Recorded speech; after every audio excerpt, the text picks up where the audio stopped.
Assalamualaikum warahmatullahi wabarakatuh dan selamat siang. Kami dari kelompok 1 gabungan kelas A dan B. Hari ini kami akan menjelaskan tentang pengertian dan fungsi pendidikan. Oke, lanjut ke materi yang pertama. Menurut Islam, pendidikan adalah memberi corak hitam putihnya perjalanan hidup seseorang. Oleh karena itu, ajaran Islam menetapkan bahwa pendidikan merupakan salah satu kegiatan yang wajib hukumnya bagi pria dan wanita dan berlangsung seumur hidup, semenjak dari buayan hingga ajal datang. Dalam melaksanakan pendidikan, diperlukan adanya faktor-faktor pendidikan yang ikut menunjang berhasilnya atau tidaknya pendidikan itu. Oleh karena itu, dalam melaksanakan pendidikan ada beberapa faktor pendidikan yang perlu mendapat perhatian sebaik-baiknya. Pengertian pendidikan. Pada hakikatnya, dalam memahami pengertian pendidikan terlebih dahulu perlu diketahui dua istilah dalam dunia pendidikan, yaitu pedagogi yang berarti pendidikan dan pedagogia yang artinya ilmu pendidikan. Pendidikan adalah aktivitas atau usaha manusia untuk menumbuh kembangkan potensi-potensi bawaan, baik jasmani maupun rohani serta akal untuk memperoleh hasil dan prestasi. Adapun beberapa pengertian pendidikan dikemukakan oleh para ahli antara lain. Yang pertama, menurut Reja Mudiaharjo, secara luas pendidikan adalah hidup. Pendidikan adalah segala pengalaman belajar yang berlangsung dalam segala lingkungan dan sepanjang hidup. Yang kedua, menurut Umar Tirtaharja dan Lasula, pendidikan seperti sasarannya itu manusia mengandung banyak aspek yang sangat kompleks. Oleh karena itu, beliau mengemukakan beberapa batasan pendidikan yang berbeda berdasarkan fungsi, yaitu yang pertama, pendidikan sebagai proses transformasi budaya. Yang kedua, pendidikan sebagai proses pembentukan pribadi. Yang ketiga, pendidikan sebagai proses penyiapan warga negara. Dan yang keempat, pendidikan sebagai penyiapan tenaga kerja. B. Ada faktor-faktor pendidikan. Jadi di dalam aktivitas pendidikan itu ada beberapa faktor pendidikan yang dapat membentuk pola interaksi. Antara lain ada faktor tujuan. Secara singkat dikatakan bahwa tujuan pendidikan nasional itu untuk mencerdaskan kehidupan bangsa dan mengembangkan manusia Indonesia seutuhnya. Adapun fungsi tujuan bagi pendidikan, yaitu yang pertama sebagai arah pendidikan, yang kedua tujuan sebagai titik akhir, yang ketiga tujuan sebagai titik pangkal mencapai tujuan lain, dan keempat memberi nilai pada usaha yang dilakukan. Menurut seorang ahli pendidikan, Langeveld mengemukakan macam-macam tujuan pendidikan. Antara lain ada tujuan umum, tujuan khusus, tujuan tak lengkap, tujuan sementara, tujuan insidental, dan tujuan intermedia atau perantara. Selanjutnya ada faktor pendidik. Pendidik ialah semua yang mempengaruhi perkembangan seseorang. Jadi dalam hal ini, kita dapat membedakan pendidik itu menjadi dua kategori, yaitu yang pertama, pendidik menurut kodrati atau orang tua. Jadi, pendidik yang bersifat kodrati dan sebagai orang tua itu wajib pertama kali memberikan pendidikan kepada anaknya, selain asuhan, kasih sayang, perhatian, dan lain sebagainya. Dan kedua, ada pendidik menurut jabatan, yaitu guru.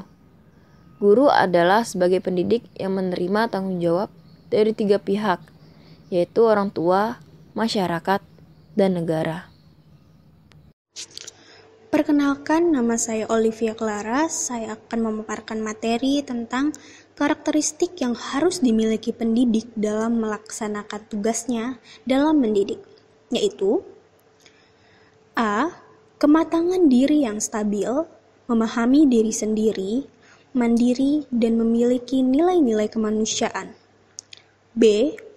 Kematangan sosial yang stabil, memiliki pengetahuan yang cukup tentang masyarakat, dan mempunyai kecakapan membina kerjasama dengan orang lain. Yang terakhir yaitu C. Kematangan profesional atau kemampuan mendidik, yaitu menaruh perhatian dan sikap cinta terhadap anak didik, serta mempunyai pengetahuan yang cukup tentang latar belakang anak didik dan perkembangannya, memiliki kecakapan dalam menggunakan cara-cara mendidik. Faktor peserta didik. Peserta didik adalah orang yang menerima pengaruh dari seseorang atau sekelompok orang yang menjalankan kegiatan pendidikan. Peserta didik sebagai manusia yang belum dewasa merasa tergantung kepada pendidikannya. Peserta didik merasa bahwa ia memiliki kekurangan tertentu. Ia menyadari bahwa kemampuan masih sangat terbatas dibandingkan dengan kemampuan pendidiknya. Istilah murid mengandung kesungguhan belajar, memuliakan guru. Dalam bahasa Indonesia ada 3 sebutan untuk pelajar, yaitu murid, anak didik, dan peserta didik. Said Hawa menjelaskan adab dan tugas murid, yang dapat juga disebut sifat-sifat murid, antara lain sebagai berikut. Yang pertama, murid harus mendahulukan kesucian jiwa sebelum yang lainnya. Yang kedua, murid harus mengurangi keterikatannya dengan kesibukan duniawinya. Yang ketiga, tidak sombong terhadap orang yang berilmu. Yang keempat, menjaga diri dari mendengarkan perbedaan pendapat. Yang kelima, mendahulukan ilmu yang paling dahulu untuk dirinya. Yang keenam, tidak menekuni banyak ilmu sekaligus. Yang ketujuh, tidak memasuki ilmu yang baru sebelum menguasai yang sebelumnya. Perkenalkan, nama saya Risma, saya dari kelas B. Nah, di sini saya akan melanjutkan materi sebelumnya. Dan di sini saya akan menjelaskan tentang faktor alat pendidikan. Yang dimaksud dengan alat pendidikan adalah suatu tindakan atau situasi yang sengaja diadakan untuk tercapainya suatu tujuan pendidikan tertentu. Alat pendidikan merupakan faktor pendidikan yang sengaja dibuat dan digunakan demi mencapai tujuan pendidikan yang diinginkan. Pada dasarnya, yang dinamakan alat ini luas sekali artinya. Karena itu, dalam hal ini perlu pembatasan dalam beberapa persoalan saja. Dalam konteks perspektif yang lebih dinamis, alat tersebut di samping sebagai perlengkapan, juga merupakan pembantu dalam mempermudah terlaksananya tujuan pendidikan. Alat-alat pendidikan itu sendiri terdiri dari bermacam-macam, antara lain, hukuman dan ganjaran, perintah dan larangan, celaan dan pujian, hukuman serta kebiasaan. Termasuk juga sebagai alat pendidikan diantaranya, keadaan gedung sekolah, keadaan perlengkapan sekolah, dan keadaan alat-alat dan fasilitas-fasilitas lainnya. Oleh karena itu, dalam memilih alat pendidikan, ada beberapa hal yang perlu diperhatikan, yaitu yang pertama, tujuan yang ingin dicapai, kedua, orang yang menggunakan alat, yang ketiga, untuk siapa alat itu digunakan. Cukup sekian materi dari saya, dan akan dilanjutkan oleh teman saya. Oke, yang selanjutnya kita akan membahas mengenai faktor lingkungan. Kita tentu mengenal tripusat pendidikan yang mencakup lingkungan keluarga, lingkungan sekolah, dan lingkungan masyarakat. Tripusat pendidikan tersebut mempengaruhi tingkah laku, pertumbuhan, dan perkembangan setiap individu.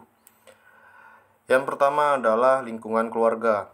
Keluarga merupakan lembaga pendidikan tertua bersifat informal yang pertama dan utama dialami oleh anak serta lembaga pendidikan yang bersifat kodrati. Orang tua bertanggung jawab memelihara, merawat, melindungi, dan mendidik anak agar tumbuh dan berkembang dengan baik. Secara sederhana, keluarga diartikan sebagai kesatuan hidup bersama yang pertama dikenal oleh anak. Dan karena itu, keluarga disebut dengan primary community.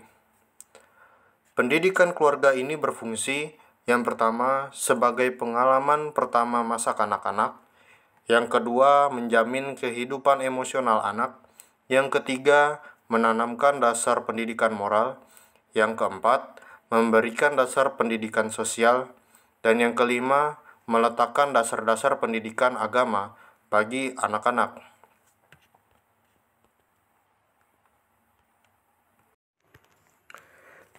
Yang selanjutnya, lingkungan sekolah.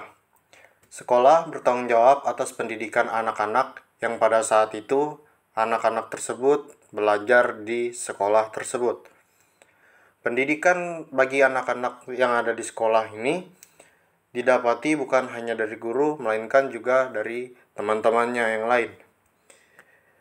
Pendidikan sekolah ini berfungsi sebagai berikut. Yang pertama, sekolah membantu orang tua mengerjakan kebiasaan-kebiasaan yang baik serta menanamkan budi pekerti yang baik.